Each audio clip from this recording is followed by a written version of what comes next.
One summer day, a tour guide is leading his usual hiking visitors up by the side of a mountain when he notices someone falling behind.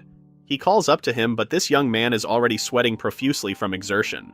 The others start teasing him for being so weak, but the young man named Subai explains that he is actually a writer, so he is not used to physical work. Silently, he curses his editor who tricked him into going on this climbing trip. However, his thoughts were interrupted when the walking cane he was clutching suddenly breaks, causing him to lose his footing and go over the edge of the cliff. In an instant, Subai was falling off the cliff. A few hours later, his eyes slowly open, but what he sees confuses him. The last thing he remembered is falling off a cliff, so why does he seem to be lying down in with his hands tied? His eyes roam his surroundings, and he suddenly realizes someone was looking at him. It was a strange-looking girl looking at him hungrily while drooling all over him. Subai forces himself to calm down since surely this girl wouldn't eat him. Unfortunately, the girl pulls out a long knife from behind her and starts talking in a strange language. She then starts poking his side with her fingers as if testing his meat's tenderness. Subai struggles and curses the heavens for not letting him die in the fall, but just letting him get eaten by cannibals. The strange girl then stands towering over him and slashes the sword at him. However, the sword just cuts off his restraints, freeing Subai from his bindings. The girl then wipes away the drool on her face and walks away. In her own language, the girl reminds herself that she cannot eat people no matter how hungry she is. Meanwhile, Subai pushes himself up and finally gets a better look at his captor. Slowly but surely, he realizes that this girl has ears sprouting out of her head and a tail out of her skirt. Wait a minute, did he really get transported into another world? Subai calms himself down and thinks things over. As a writer, he cannot just accept that he was teleported to a magical world. He first needs to observe the situation more. Looking around, he was laying down on a bed of dried grass. There were animal bones strewn everywhere, and the remnants of a bonfire. In summary, the place looks really bad and seems very primitive. Subai stands up and follows the girl out of the tent. Outside, he witnesses kids running and adults walking around with spears and wild boars slung over his shoulder. Of course, all of these people seem to be different kinds of upright walking animals themselves. That's when Subai realizes that he truly seems to be in a primitive world, where anthropomorphic animals rule. A shadow then looms over him as a gigantic man asks him for his name and his reason for visiting their Yanglong tribe. Of course, Subai couldn't understand their language. Meanwhile, the girl from earlier happily greets her father. They wonder why Subai isn't talking and guess that he's from a large tribe due to his thin and delicate features. Since the tribe sorcerer wants to see him, they just decide to bring him along. The two lead Subai through their village who can't help but look around. Subai realizes that he must truly be in another world because this place couldn't exist on Earth. Meanwhile, the villagers gawk at him since he doesn't have any tail or wings or muscles. Subai decides to just follow along with his captors since it's unrealistic for him to escape for now. The presence of animal bones around and the onlooker's curious face means that these people probably aren't cannibals. A few moments later, the huge man talks to him once again, but he still cannot understand him. But this time, the man points to a nearby large tent, signaling for him to enter. Inside the tent, the village leaders are in a crisis since they have tested every villager, but no one else has any magic talent. When the old sorcerer dies any day now, they wouldn't have any more sorcerers, and their tribe would perish. Left with no choice, they would have to test the last remaining person in the tribe, the outsider they found just a few days ago. Subai enters the tent and observes that he must be facing the tribe's leader now. The old-aged man beckons him to sit in front of him. Subai does so, and he plans that if things go awry, he'll just take this old man hostage. At first, the old man seemed to be sleeping, but he suddenly opened his eyes and Subai found himself falling once again in a sea of stars. His falling stops and a blazing fire appears before him, with a strange symbol inside it. The old man appears before him and explains that they are in Subai's soul and he is converting the language directly into his soul. He asks Subai if he can see it, and Subai asks if he's talking about the dragon or snake-like symbol in the fire. Satisfied, the old sorcerer halts the process and proclaims to the whole village that Subai will from henceforth be part of the Yanglong tribe as the sorcerer. The others are surprised and elated at the news that their tribe will survive. One member wonders if they can truly let an outsider child become a sorcerer, but the others remind him that they have no choice, and the old sorcerer had chosen him. Meanwhile, Subai wonders if he truly can be a sorcerer. Outside, Subai overhears the other tribe members talking about how he will become the next sorcerer. Subai wonders if this truly is a good thing, but the girl from earlier scolds him. She introduces herself as Yanhua and tells Subai that she'll be in charge of taking care of him. First, Subai wants to learn more about their tribe. Yanhua explains that their totem is called the Yanlong, also making it their tribe's name. Subai wonders if the totem is what he saw earlier in the flame. Yanhua further explains that the leader of the tribe is the old sorcerer. Under him is her father, Yanku, the chieftain. Under the chieftain are the captains, the hunters, the totem soldiers, reserve soldiers, and lastly, the commoners. Subai wonders why there are so many positions when there only seem to be a few tribe members, but this immediately sours Yanhua's mood. A depressed Yanhua elaborates that in the past, there used to be many of them. They once lived in their fertile ancestral land, where they didn't have to worry about meat or water. They consist of 300 people, with 65 soldiers in just one hunter group. But 6 months ago, they became the target of the Black Snake tribe. Their hunting grounds were attacked, many were killed, and their whole ancestral lands were taken over. Thus, they were forced to migrate there.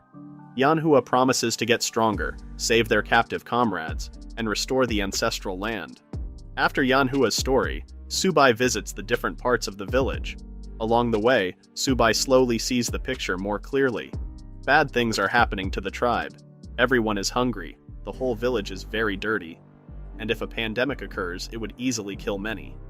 Subai scratches his head in frustration, wondering what he should do.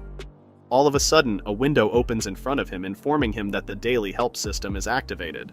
Subai realizes that, as a writer, he should have expected that something like this would exist for someone who was transported to another world. Subai asks the system what his functions are, and the system explains that he can give a daily random bonus reward to Subai, ranging from normal bonus, intermediate bonus, and premium bonus. Further bonuses will be granted 1 year later. Subai recognizes that if he waited for 1 year, then they'd already be dead from hunger. The system also explains that it can only be seen by Subai himself. Meanwhile, Yanhua is getting annoyed at Subai's abrupt change in behavior. She remarks that she took the time to give him a briefing about their tribe, so why is he ignoring her now? Subai doesn't want to reveal the system to her, so he excuses himself by explaining that his head is a little dizzy now. An annoyed Yanhua decides that if he's tired, then she'll bring him now to a place where he can rest. They enter a tent that Subai guesses is the place where he'll live. Meanwhile, Yanhua is blushing and sitting in the corner. Subai, of course, pays her no mind and immediately lies down on the bed. A little while later, he notices a strange smell on the bed and starts sniffing it. It smelled a bit like milk, which actually smells good. However, Yanhua suddenly tackles him and yells out that he shouldn't sniff it. She blushes and explains that it's not actually his place, but hers place. Subai realizes he is in a lot of trouble. Yanhua had allowed him to stay at her home, and that meant that they would live together. Even though she has horns, Subai cannot deny that Yanhua's body and face are very attractive. He might not be able to stop himself. However, Yanhua pinches his cheek and explains that she's actually not staying for the night because she's going on patrol. After she leaves, Subai opens his system and accesses his daily reward. Since it was his first time using the bonus system, Subai received an intermediate bonus, the level 1 healing skill. Since it's level 1, Subai wonders if he can upgrade it. Thankfully, he doesn't have to wonder long because the system explains that it will level up when his skill proficiency level increases. To check his proficiency, he can open his attribute panel. On the attribute panel, Subai can see his stamina, strength, and other stats, along with his job and skills. He gets disappointed because all his status is so low, probably because he's just been lying down on his job as a writer. He goes to sleep promising to exercise more. Meanwhile, in another tent, the old sorcerer and Yanku the chieftain are having a conversation. Yanhua wonders if they can genuinely make the unknown Subai their sorcerer, but the old sorcerer reminds him that they have already run out of time to find someone else. The old sorcerer coughs violently and blood splatters his hand. He remarks that he can only hold on for a little while longer. Yanku apologizes to the sorcerer for allowing him to get hurt. If only they were stronger, then the sorcerer wouldn't have been hurt protecting them. The sorcerer consoles him and urges him to focus on the inheritance ceremony in 3 days. Yanku asks if they should first investigate Subai, since he might be from the Black Snake tribe, but the sorcerer rejects this plan. He informs him that the Black Snake tribe wouldn't be able to raise such a clean and soft child. He had also observed Subai's soul, and he couldn't find a trace of malice in it. In fact, Subai might be from a legendary tribe for having such a pure soul. He instructs Yanku to protect Subai as long as he doesn't do any evil. Yanku was about to leave when the old sorcerer beckoned him back for one more thing. He tells Yanku that it might be better for their tribe if they have more generations of wizards in the future. A twinkle appears in Yanku's eyes, and he assures their leader that he knows what to do. Outside, he catches Yanhua eavesdropping on their tent. Yanhua tries to run away and escape, but Yanku suddenly takes hold of his daughter and tells her that he has a task for her. Yanhua brightens at the thought of doing an important mission for her father, but her father suddenly tasks her with marrying the young sorcerer and bearing a lot of children. Yanhua was stunned, and her face got very red in embarrassment. She rejects her father's orders and exclaims that she'll only marry someone who can beat her. Subai is so skinny that there's no way he can beat her. She runs away yelling out that she doesn't want children. She only wants to get stronger and avenge their tribe.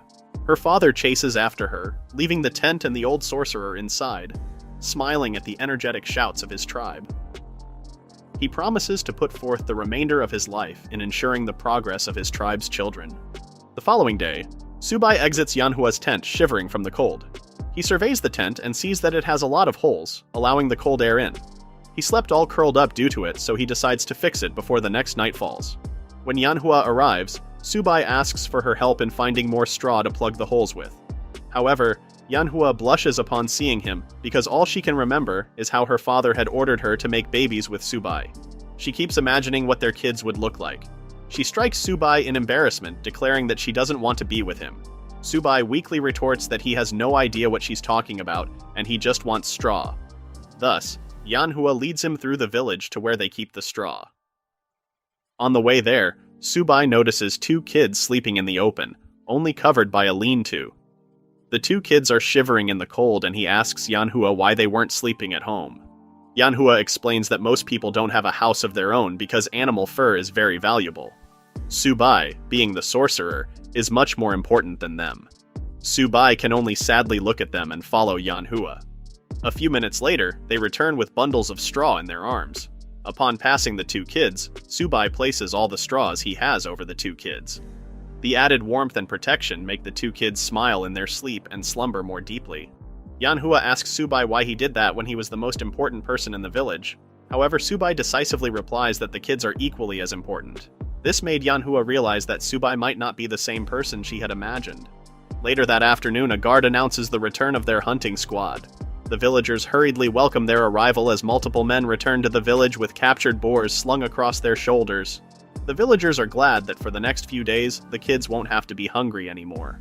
Meanwhile, a starving Subai asks Yanhua how the food is rationed throughout the tribe. Yanhua explains that most of the food is prioritized for the totem warriors. A small portion is then given to the reservists and children. Subai asks about the old men and women, but Yanhua answers that they can only eat meat occasionally. The old people usually just pick wild fruits to eat, so basically they rarely get their stomachs full. Furthermore, only half of the meat is eaten while the rest is dried and packed for when the hunting team has to go on their expeditions. Subai observes that this means the tribe's source of food depends entirely on the small number of warriors hunting and foraging. This makes their stream of food very random and unstable. He asks Yanhua if they have plants and domesticated animals to supplement their food supply. But Yanhua couldn't even comprehend what he asks. Even Subai has no idea how to explain farming and domestication to her. They don't even have enough to eat for themselves, so how can he explain they should raise pigs for months without eating them? Meanwhile, a lion-head man who was part of the hunting team approaches Yanhua and asks her who the new boy is. He asks her if she finally found a mate she can have children with. Yanhua of course cutely denies it, while explaining to his uncle Changxi that the man is Subai, the newly chosen sorcerer's heir. Hearing that the next sorcerer is found, the hunters celebrate the survival of their tribe. They point out that Subai seems to be too skinny to survive, so they offer him the meat they gathered. Subai asks Yanhua if they are usually this kind to guests, but Yanhua reiterates that it's because he is the future sorcerer, so the future of the tribe depends on him. This is further reinforced when even a small child approaches Subai and offers him his own portion of the meat. Subai smiles at the kindness of the small child, but he feels guilty about all this special treatment just because he is a sorcerer. A few hours later, the two are by a campfire cooking their dinner.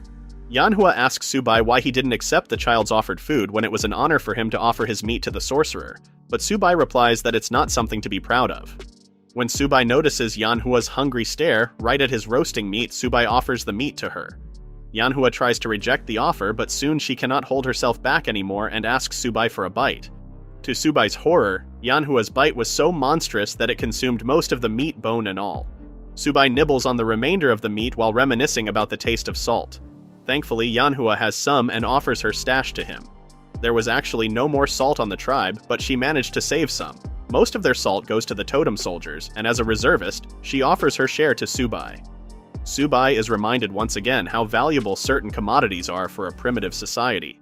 Back in modern times, he can easily get salt in any supermarket, but here, salt is a precious resource. He hands the salt back to Yanhua, rejecting her offer. Then, Subai goes on a deep thought on how he can solve the tribe's poor state. Subai asks Yanhua where they get salt in the first place, so Yanhua explains that their hunters went to another tribe to buy it. Every 15 days, another tribe called the Leopard Deer Tribe holds a market where people from nearby tribes can go and buy many things. The next market day will occur within 10 days, so Subai decides to accompany them on the next trip, in the hopes of learning more about this world. Meanwhile, the old sorcerer calls upon Subai after dinner. As he enters the sorcerer's tent, the totem warriors of the tribe gather and discuss the old sorcerer's last moments. Inside the old sorcerer's tent, he explains to Subai that the inheritance ceremony will be conducted the following day.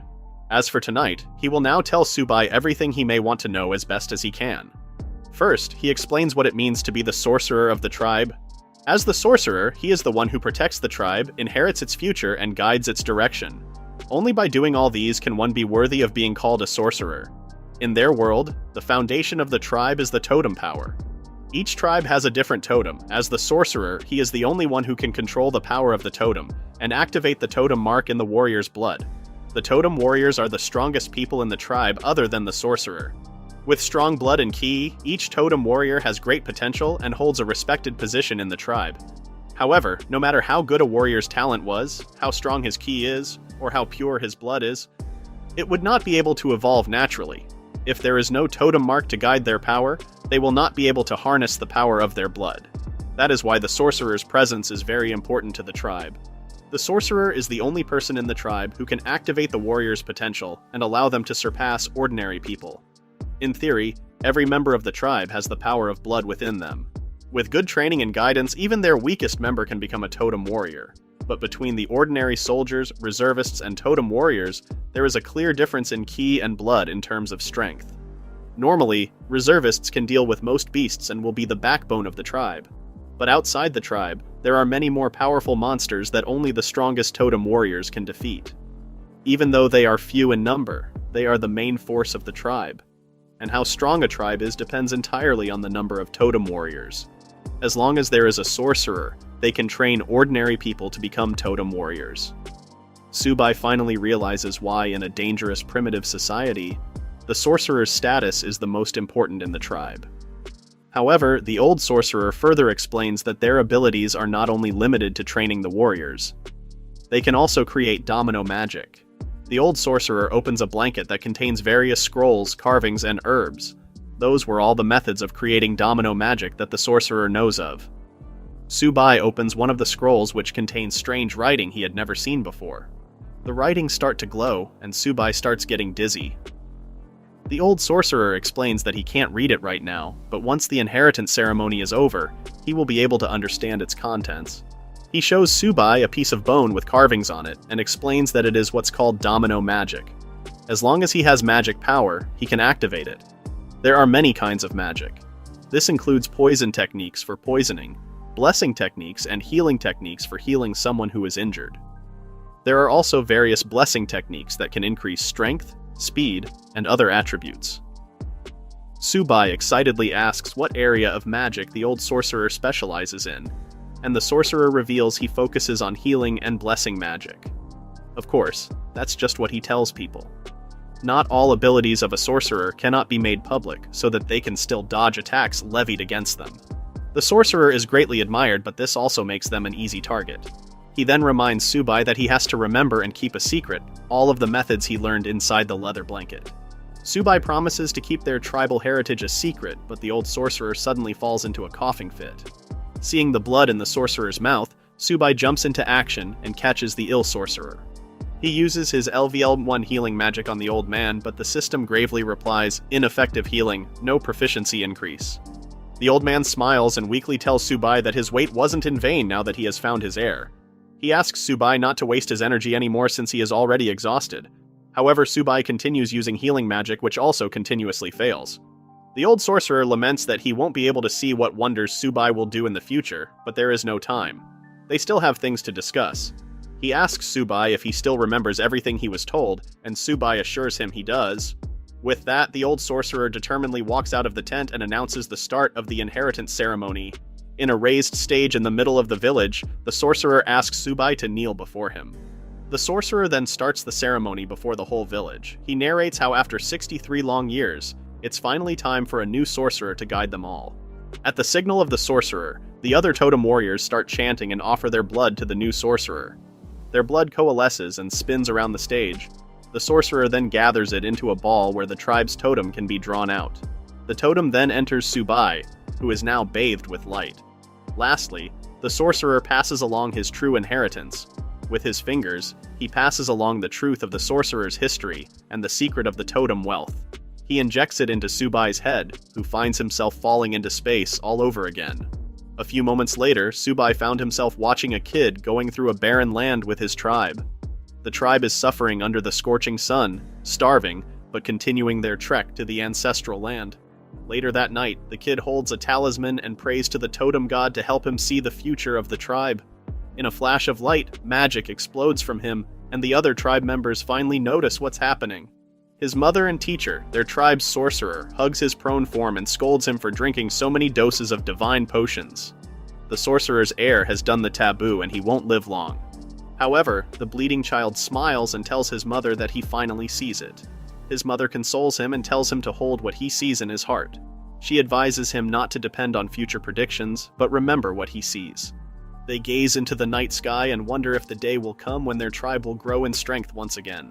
However, the kid promises to do it, and when he grows up into a young man, he will lead his tribe. Subai wakes up and finds himself in one of the tribe's tents. He must have passed out during the ceremony after receiving the sorcerer's inheritance. Thanks to it, he can now understand how sorcery and the totems work in this world. Actually, the totems are basically like a sorcerer's script, which has evolved from the sorcerer's pattern collection. That also means the main secret of the inheritance ceremony is the pattern inheritance. Subai also notices that after the ceremony, his vision seemed to have improved greatly. He can now see things more clearly even though he's been nearsighted before. His body also seems to be getting inexhaustible strength. Subai opens his character attribute window and sees that he was right. Almost all of his status went up, with stamina, strength, and speed being doubled. His spirit had increased by tenfold and his magic power had increased way up. He truly is becoming a sorcerer. He wonders why there is a separate status for spirit and magic power when they have the same value. But thankfully, the system gives him an explanation. Spirit power directly influences one's magic power, which fuels one's magic. However, the system skills obtained through bonuses like Subai's level 1 healing will only exhaust spirit power, not the magic power. Speaking of bonuses, Subai accessed his daily reward, and due to passing out, he had 2 bonus items. First, he got a fruit knife and the other is a skill book. Linen textile crafting. Subai was disappointed at the truly random bonuses he received, but he figured that linen crafting should be useful in a primitive world. Most of the people in the tribe wear animal skins, but with linen he can try to make a sackcloth in the future. A few moments later, Yanku enters and apologizes for disturbing Subai's rest. However, he needs to move into the main tent since he is now the tribe's sorcerer. Subai saddens upon remembering that and asks what happened to the old sorcerer's body. Changxi also enters the tent and explains that they have cremated him following his wishes. The only thing left after the cremation is a smooth gold stone. Thanks to the sorcerer's inheritance, Subai recognizes the stone as a relic. From a scientific point of view, the relic is actually a stone. But according to this world's legends, a person of infinite merit will leave relics after being cremated. Subai gently cradles the relic in his palm and promises to build a temple for it after they successfully reclaim their ancestral land. But for now, Subai has to get serious as the new sorcerer and leader of the Yanlong tribe. After moving to the main tent, Subai asks the two totem warriors regarding the situation of their tribe. First, how is their stock of meat? Changxi explains that they have barely enough meat for the totem warriors. The hardest part is that there will be none left for the supply of the 6 reservist soldiers. Subai was surprised that they have so few reservists, but they explain that originally, their tribe had 26. Unfortunately, many were captured and carried away by the Black Snake tribe totem warriors during the migration. These captives might have already died or turned into slaves.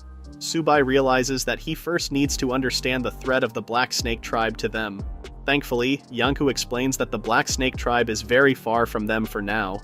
The Yanlong tribe's current location is also a bit barren, so other tribes have no reason for attacking them. Of course, that also means that they have difficulty hunting animals for food. It takes a day just for the totem warriors to travel and hunt prey, and another 3 days to catch enough prey for the whole tribe. Subai recognizes that their location is both boon and bane for the tribe. They do have trouble locating food, but this also means they won't be easy to target, and they can grow for a while.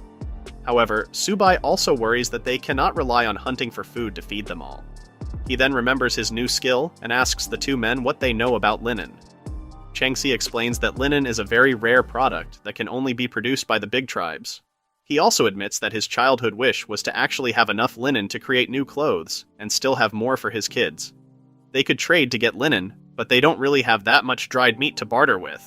The linen that gets sold in the market is so expensive that you would need 3 pieces of dried meat jerky for a roll of linen burlap.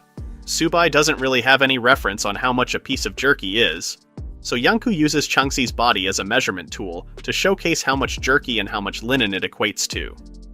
After that, Subai realizes that linen must be so expensive, because the bigger tribes basically have a monopoly over it.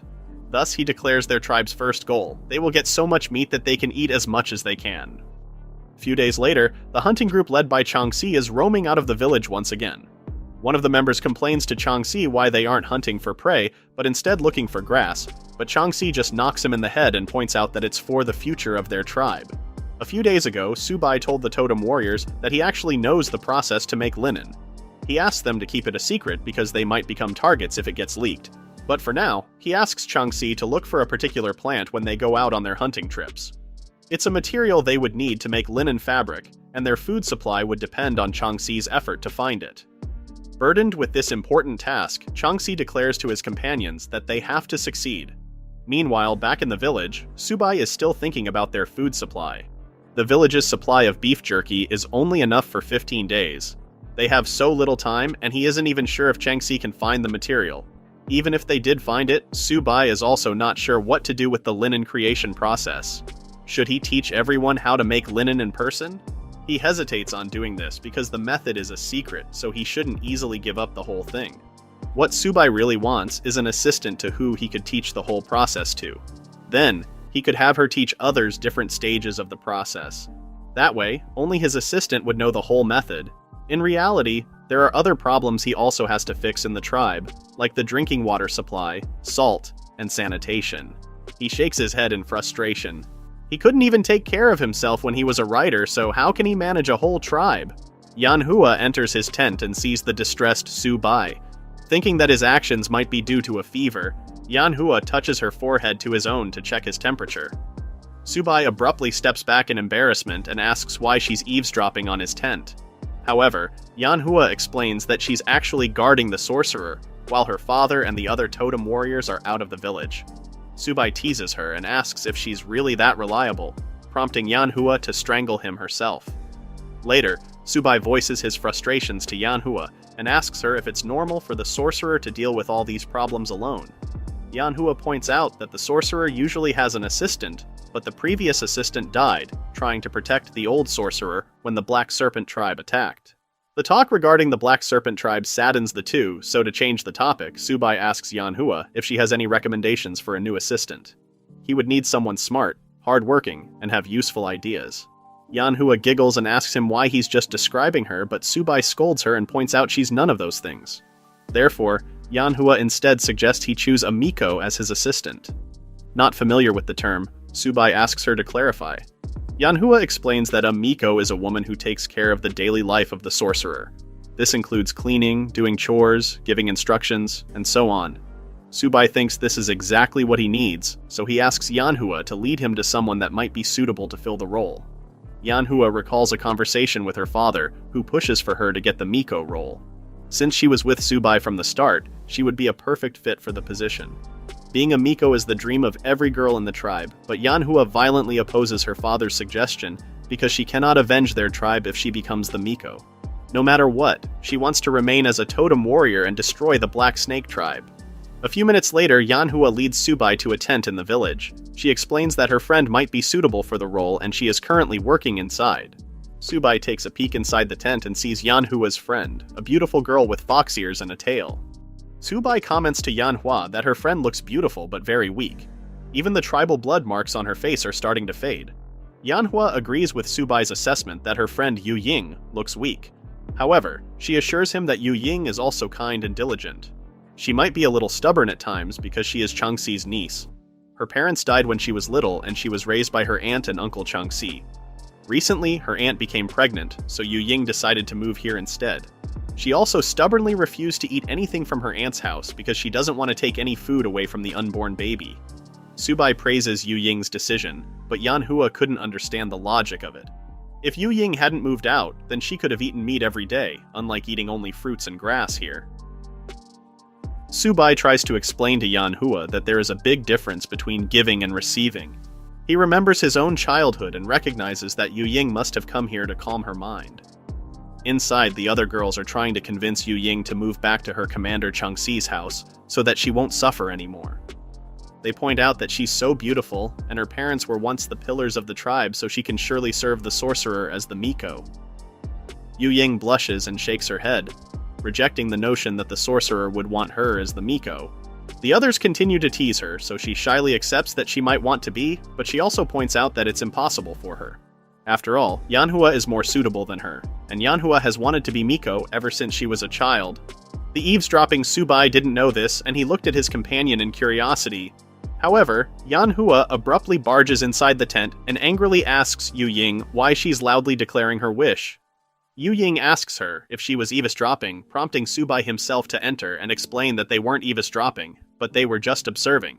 He asked Yanhua to bring him there. He then sits across from Yu Ying and informs her that he has a few questions for her. First, he wants to know if she can write. The other girls are surprised that Subai can write, but Yu Ying dejectedly replies that she cannot. Subai feels guilty and asks Yanhua if he had asked something too seriously, and Yanhua reveals that in reality, only the great tribes have their own written words. This means that small tribes like theirs don't, as writing is a very rare skill. Subai doesn't really understand yet the level of knowledge in this world, so he just tells Yu Ying directly that Yanhua recommended her for the position of Miko, and asks her if she wants it. Yanhua explains that she wants to be a totem warrior, to avenge their tribe, so the most suitable person to be the Miko now is Yu Ying. After all, that is also her childhood dream. The shy Yu Ying fiddles with her fingers and replies that she cannot accept the job because she's too stupid and always makes mistakes. Upon hearing her answer, Subai stands up and walks away. He doesn't want to force Yu Ying into the position. Yanhua runs after Subai and tries to reason with him that Yu Ying is just very shy and weak. So why is he giving up so easily on convincing her? Right now, if they leave her alone, she will just hate herself for rejecting the offer and feel more useless than ever before. Subai retorts that he actually also wants Yu Ying to be the Miko. However, opportunities must be taken by oneself, not forced upon by others. If Yu Ying really wants to become a Miko, then she must fight against her weakness and take advantage of this opportunity. This whole thing is not about him, but about her. In the distance, the form of a young girl comes running after them from the tent. Yanhua smiles since Yu Ying must have been able to overcome her shyness, but it turns out that it was some other girl who hands over a gift to Subai as a form of appreciation. They were about to go again when the girl stopped them and asked them to wait a little bit longer. It turns out that Yu Ying was truly trying to catch up to them, but her running is a bit slow. A few seconds later, an out-of-breath Yu Ying catches up to them and determinedly proclaims to Subai that she wants to become a Miko. A little while later, a crying Yu Ying is being consoled by Yanhua, after Subai accepted her offer to become the Miko. She was crying because she was so happy that she really became the Miko.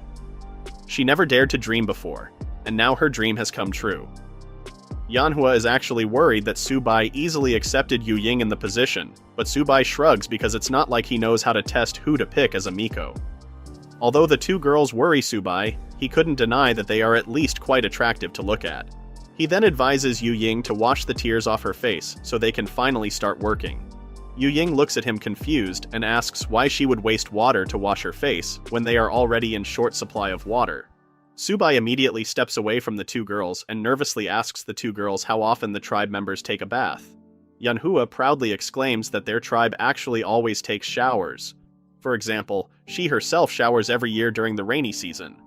This answer stumps Subai, his brain not comprehending what kind of beings he had been living with since he was transported into another world. The tribe's sense of smell might be strong, but they are also adaptable to the smells, so they might have gotten used to their own stink. If Subai wants to implement a clean sanitation system, then there must first be a sufficient source of water.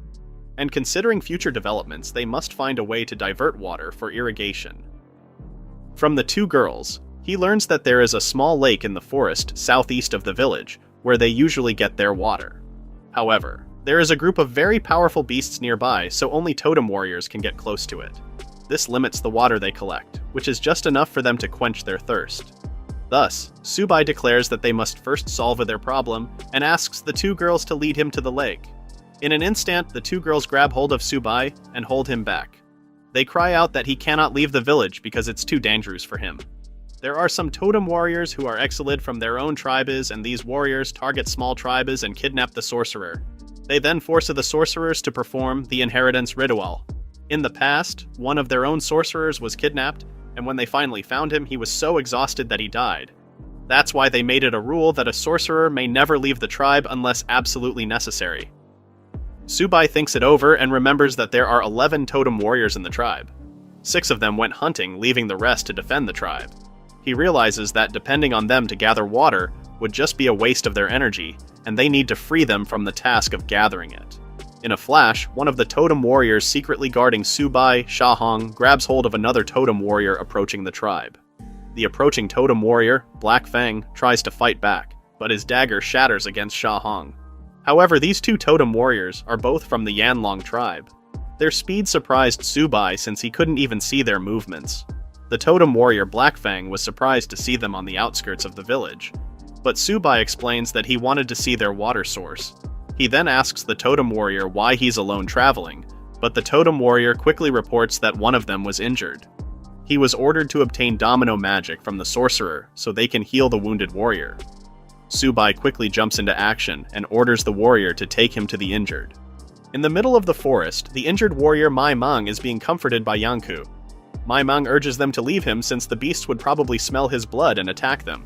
He only asks Yanku to give his share of the food to his son. However, Yanku assures him that help would come and they should just wait. The bush near them rustles as someone approaches, and one of the totem warriors quickly throws his spear. However, this turns out to be Subai's group. Yanku harshly berates them for bringing the sorcerer out of the village, but Subai defends them and explains that he was the one who insisted on leaving. He then puts his hand on the injured totem warrior and assesses the wound. The wound was so grievous that an ordinary person would have died from it. He then casts his healing skill on the wound. The warriors watching are astounded at Subai's skill. Normally, it would take at least 30 days to learn a magic spell, but Subai can already cast one, even though he's only been a sorcerer for a few days. The healing occurs slowly, due to its low level, so Subai decides to cast it continuously on the warrior. A few minutes later, the huge wound is completely healed. Yanku orders Mai Meng to return to the village to rest despite his protest. Mai Meng might be a totem warrior, but he's still in danger outside of the forest. Not only do wild beasts roam the forests, but there are also strong monsters that only great warriors can face. Each beast can be categorized into 3 types depending on their strength, namely mixed race beasts, pure race beasts, and inherited race beasts. Corresponding to this, the totem warriors can also be categorized into 3 based on their strengths. In the Yanlong tribe, the ones at the top rank are Yanjiao, Changxi, Qingyan, Mai Meng, and Shahong. Below them are the intermediate and junior rank totem warriors. Subai observes that wild beasts with ranged attacks would be difficult to deal with if they suddenly attack. His own healing skill also doesn't seem to actually heal, but just speeds up the recovery of someone. In the fight earlier, he could clearly see how Blacktooth's weapon was destroyed against the much stronger warrior Sha Hong. Meanwhile, the others are planning their expedition back to the village. However, Subai protests and demands that he first be brought to the lake. Yanku tries to retort that there are too many beasts for them to properly protect him, but Subai is firm with his decision. They can indeed survive in their current conditions, but the children, women, and old people in their village would surely suffer. He clutches the necklace symbolizing his rank, and remembers the promise of the past sorcerer to protect their tribe. Fortunately, Yanku finally agrees and heads to the lake. Subai notices that Yu Ying was picking up some fruits along the way. Yu Ying happily explains that the fruits can quench their thirst while walking, making Subai realize that he might be more useless than Yu Ying in this expedition. Thankfully, they finally reach their destination, the lake. After a few hours of rest to wait for the sun to rise, Yanku and Subai surveyed the lake. Across from them is a group of deadwood wolves, who can launch spikes from a great distance. Seeing them from a distance already makes Subai shiver in fright. Mai Meng was actually injured by a deadwood wolf because it happened to be near them when they were gathering water. Yanku confides to Subai that they can actually deal with the deadwood wolves. However, the problem is the rock crocodiles that live in the lake. They are the absolute masters of the lake, and they number more than a dozen. Not only that, they are considered purebred beasts, meaning that even if all the totem warriors of their tribe fight, they can barely hunt down 2 of them. Because of these crocodiles, they usually only gather when the crocodiles go on land to take a nap. They then run away when the crocodiles wake up or after gathering water. Subai realizes that if these were on Earth, humans would probably already be extinct. He then remarks to Yanku that their current method is too inefficient and dangerous, so instead, they should outsmart the beasts. How? With digging, of course. Subai explains that the lake is basically a pool that can hold water. Lake water usually comes from rainfall, surface runoff, or underground water. However, if it was from rainfall during the rainy season, then they should have been able to see traces of evaporating water around the lake. Since there are none, this lake most probably gets water from surface runoff or underground water. This means that if they can just make a canal in the lowlands near the lake, then they can channel the lake's water to the tribe. Then their water shortage problem would be over.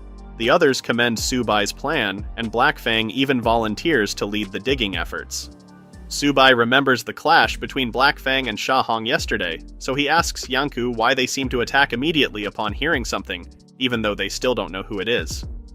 Yanku explains that when they enter the hunting grounds, they are no different than the wild animals. They either hunt for food or become food themselves. Especially at night when animals' sense of hearing is heightened, striking first increases their chance of winning. Moreover, when 2 combatants are of equal strength, getting injured usually determines the winner. The number of warriors of the Yanlong tribe is really small too, so they cannot be careless. All of these safety procedures make Subai feel guilty, and he apologizes for carelessly leaving the village. Meanwhile, Black Fang had already started digging in the ground. Subai disappointedly stares at him since he hadn't even shown him the place where he should dig. A few minutes later, the group is more organized with Yu Ying showing Black Fang the direction to dig the ditch, while Yanhua starts getting rid of the weeds on the ground.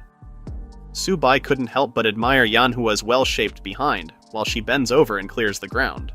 Meanwhile, Yu Ying reports that Black Fang's hole is getting wetter, meaning that they'll soon reach water. Subai wonders why everything seems too easy, and just as he predicted, a commotion suddenly catches his attention. Across the lake, a fierce fight between the beasts is happening. Subai orders the others to stop digging since it would just benefit the beasts for now if they take over the hole. Instead, he asks them if they know of any bamboo nearby. The others don't really know what a bamboo is, so Subai describes it as a plant with a hard exterior but a hollow cavity inside. Since there's no bamboo nearby, Yanhua suggests 3 other plants that are very similar to Subai's description. These plants are the hollow tree, the red knuckly tree, and the heartless grass. 2 of these can only be found in the ancestral land, so they really have no choice but to use the hollow trees nearby. With it, Subai plans to create a primitive water pipe. Later, Yanku starts using his immense strength to topple nearby hollow trees. Subai surveys the fallen trees, and much to his satisfaction, the tree has a very tough outside, but the hole in the middle is not too small either. Basically, it's perfect for flowing water. Yanku still couldn't understand what Subai plans to do, but thankfully, Yu Ying reports that Black Fang had finally created a well. Now, Subai can demonstrate the pipe. It was the first time for the others to learn that one can get water by just digging in the ground. Yanhua quickly suggests that they should just dig another hole back in their village, but Subai explains this might be a bad idea. The location of their tribe is very barren with relatively few trees around. This might mean that there's not much groundwater underneath the earth. Compared to there, water seeps here because of their proximity to the lake. As for the hollow trees, he explains that they would use them to drain the water from the hole. Over time, more and more water will seep into the hole, filling it up, and it can even overflow. However, if they bury the hollow log in the hole, water will flow out from the center of the hollow log. If they then connect numerous hollow logs from end to end, they can connect the water flow from the hole into the tribe. The others finally get the whole picture of Subai's plan, and they enthusiastically give their support. However, Yu Ying is still confused with one concept. If the water can seep into the hole just like what Subai said earlier, then won't the water seep out of it also? Why is the water accumulating then instead of seeping deeper into the ground? Subai explains that this is because the water pressure in the lake is high, while the water pressure in the hole is low. Even if the collected water in the hole seeps into the ground, it won't seep much because of this. Of course, water seepage can also be affected by the soil quality, but thanks to the various knowledge that Subai obtained from researching and writing novels, he judged that the soil near the lake should be fine. The others wouldn't be able to understand the science of that part, so he decides not to explain it to them. With Subai's plan fully laid out, he starts ordering them to start their various tasks. Yanhua, Yu Ying, and Black Fang would find some branches and weeds to cover up the hole so that wild animals wouldn't find it and make it their home. Afterward, they should keep watch over the lake and keep an eye on the movements of the beasts. If any wild beasts approach, they should try to catch them but retreat and leave the hole if they cannot. He then also instructs Yanku to accompany him back to the tribe to gather some more able-bodied men. Back in the village, Subai rallies the villagers into solving their tribe's water problem. He instructs Mai Meng to lead the reservists in temporarily guarding the tribe. He then gives Sha Hong her own team to guard the main road between the tribe and the lake. Lastly, he groups the other men into cutting down the hollow trees, transporting them, and connecting them together. A few hours later, a group of tribesmen approaches Subai and asks him how exactly they should connect the hollow log. The two halves of the tree cannot connect, and water keeps leaking out between them. To answer his question, Subai takes a piece of stick and draws an example on the ground. He shows them how they should cut the hollow log's end into a convex shape, while the other end is cut into a concave shape. Then, the two pieces would fit together like a puzzle and be joined together seamlessly. 2 days later, the village's project is finally completed, and water starts flowing out into the village. The whole tribe erupts into cheer and they profusely sing the praise of their sorcerer. Subai meanwhile tries to tell them that he was just directing while everyone else did the hard work. He was happy since originally, he thought it would take a week to finish the pipeline, but the inhuman physical strength of the people here easily finished the task. But now, Subai gets serious and tells Yu Ying that she would have to disseminate a new rule for the tribe. Everyone should drink lots of hot water. The other tribesmen first question the rule to drink hot water, even when Yu Ying tries to explain that Subai told them there are invisible bugs in the water, making them sick. They even eat bugs on purpose when they are hungry, and they have always been drinking water from the lake for many years, so why the change now? Their argument greatly intimidated the shy Yu Ying, but she reminds herself that she has to change to better serve the sorcerer as the Miko. She yells out to them that the sorcerer would never hurt them all, and that drinking unboiled water might give them diarrhea and other diseases. This finally convinces the other tribe members, as they remember how some of their family members did die due to unexplained illnesses. Later that night, Subai also asks Yu Ying if she was able to remind the people to cool down the water before drinking, and Yu Ying assures him that she did. Subai learned from Yan Jiao that in the past, the tribe consisted of at least 1,000 people. But now there are less than 100 of them. It would be hard to increase their population rapidly, so instead, he should at least minimize deaths. This means drinking boiled water, ensuring food supply, and improving hygiene conditions. He also has to level up his healing skill in case of any major accidents that may occur. Subai then notices Yu Ying laying down some hay in the ground, and she explains to him that as Miko, she actually has to sleep next to him. Subai blushes, and in reality, he fears that he might not be able to endure living next to such a beautiful girl.